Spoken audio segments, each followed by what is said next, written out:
नमस्कार साथियों, स्वागत है आप सभी का हमारे चैनल पर। कैसे हो आप सभी। तो देखते हैं कि न्यूज आपके सामने आ रही हैं कि वरिष्ठ नागरिकों को अब सरकार 8 फायदे दे रही है। वो 8 फायदे कौन कौन से हैं, अपन उस 8 फायदे के बारे में बात करेंगे। वरिष्ठ नागरिकों को सरकार फायदे ही फायदे दे रही है। अब 8 फायदे हैं, वो क्या क्या फायदे हैं उसके बारे में बात करते हैं।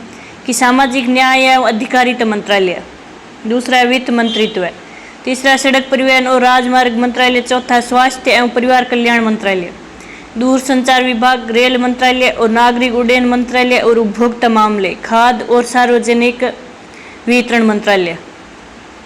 तो अब देखते हैं कि सरकार अब फायदा ही फायदा कर रही है कि सीनियर सिटीजन के लिए, अब वरिष्ठ नागरिकों के लिए।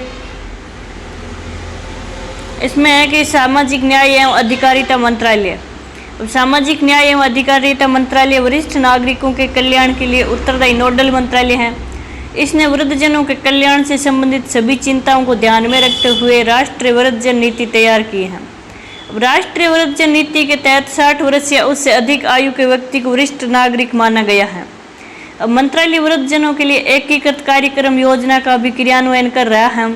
इस योजना के अंतर्गत सरकारी या गैर सरकारी संगठनों, पंचायती राज संस्थाओं, स्थानीय निकायों आदि का IPOP योजना के अंतर्गत निधन वरिष्ठ नागरिकों के कल्याण हेतु विभिन्न परियोजनाओं के संचालन और रखरखाव हेतु वित्तीय सहायता प्रदान की जाती है। अब वित्त मंत्रित्व इसमें क्या है कि सरकार इसमें क्या फायदा दे रही है कि आयकर उद्देश्यों के लिए वरिष्ठ नागरिक वह व्यक्ति माना जाता है जिसकी आयु पिछले वर्ष किसी भी समय 60 वर्ष या उससे अधिक लेकिन 80 वर्ष से कम रही हो, और सुपर सीनियर सिटीजन वह व्यक्ति होता है जिसकी आयु पिछले वर्ष किसी भी समय 80 वर्ष या उससे अधिक हो। अब निर्धारण वर्ष है कि 2022-23 के लिए वरिष्ठ नागरिक और अति वरिष्ठ नागरिक को दी गई छूट सीमा इस प्रकार है। वो छूट सीमा देखते हैं अपन। अब क्या है छूट सीमा कि वरिष्ठ नागरिक की आयु कितनी है कि आयु 60 वर्ष या उससे अधिक लेकिन 80 वर्ष से कम हो, वो वरिष्ठ नागरिक में आता है। वरिष्ठ नागरिकों को गैर वरिष्ठ नागरिकों की तुलना में अधिक छूट सीमा प्रदान की जाती है।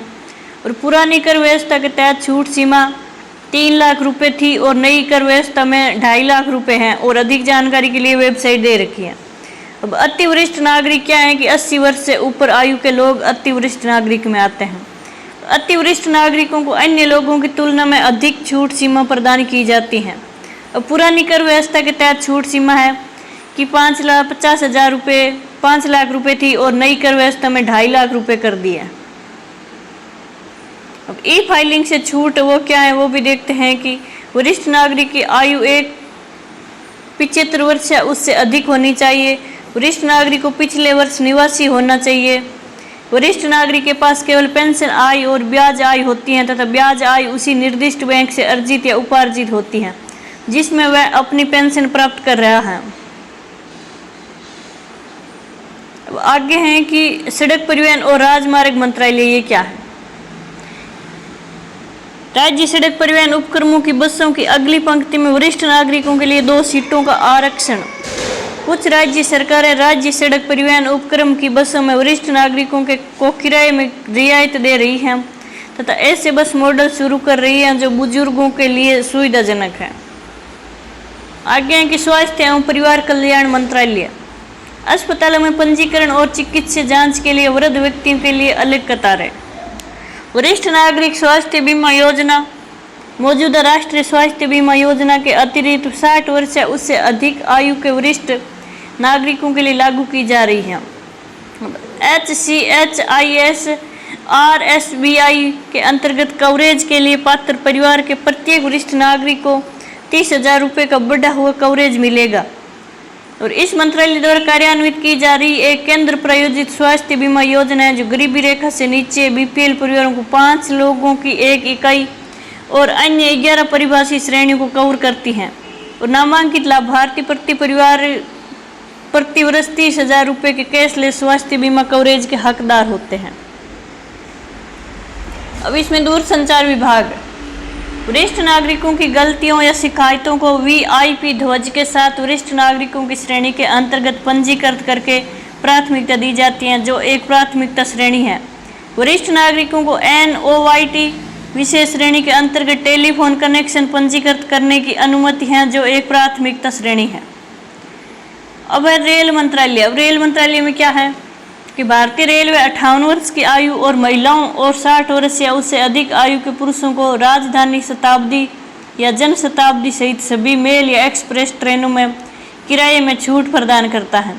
यह छूट पुरुषों के लिए 40% और महिलाओं के लिए 50% है। हालांकि कोविड-19 महामारी के कारण इस छूट पर रोक लगा दी गई है।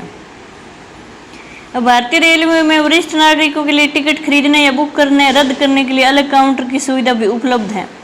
वृद्ध व्यक्तियों सहित जरूरतमंद व्यक्तियों की सुविधा के लिए सभी जंक्शनों, जिला मुख्यालयों और अन्य महत्वपूर्ण स्टेशनों पर वृद्ध व्यक्तियों के उपयोग हेतु व्हील चेयर उपलब्ध है। महत्वपूर्ण स्टेशनों के प्रवेश द्वार पर व्हील चेयर की आवाजाही के लिए रैंप उपलब्ध है। अब नागरिक उड्डयन मंत्रालय, ये क्या है नागरिक उड्डयन मंत्रालय? कि अधिकांश एयरलाइन 60 वर्ष की आयु पूरी कर चुके भारतीय वरिष्ठ नागरिकों को सभी घरेलू उड़ानों के लिए सामान्य इकोनॉमी क्लास के किराए पर 50% वरिष्ठ नागरिक छूट प्रदान कर रही है, जो कुछ शर्तों के अधीन है। अब उपभोक्ता मामले, खाद्य और सार्वजनिक वितरण। अंत्योदय योजना के अंतर्गत गरीबी रेखा से नीचे बीपीएल जीवन यापन करने वाले परिवारों, जिनमें वृद्धजन भी शामिल हैं, को प्रति परिवार प्रति माह 35,000 किलोग्राम खाद्य उपलब्ध कराया जाता है। चावल के लिए 3 रुपये प्रति किलोग्राम और गेहूं के लिए 2 रुपये प्रति किलोग्राम की दर से खाद्यान्न उपलब्ध कराया जाता है। बीपीएल श्रेणी के 60 वर्ष से अधिक आयु के व्यक्तियों को पहचान के लिए प्राथमिकता दी गई है। राज्यों और संघ राज्य क्षेत्र प्रशासन द्वारा क्रियान्वित की जा रही अन्नपूर्ण योजना के अंतर्गत उन वरिष्ठ नागरिकों को प्रति माह प्रति लाभार्थी 10 किलोग्राम खाद्यान्न निःशुल्क प्रदान किया जाता है, जो वृद्धावस्था पेंशन योजना के अंतर्गत शामिल नहीं है।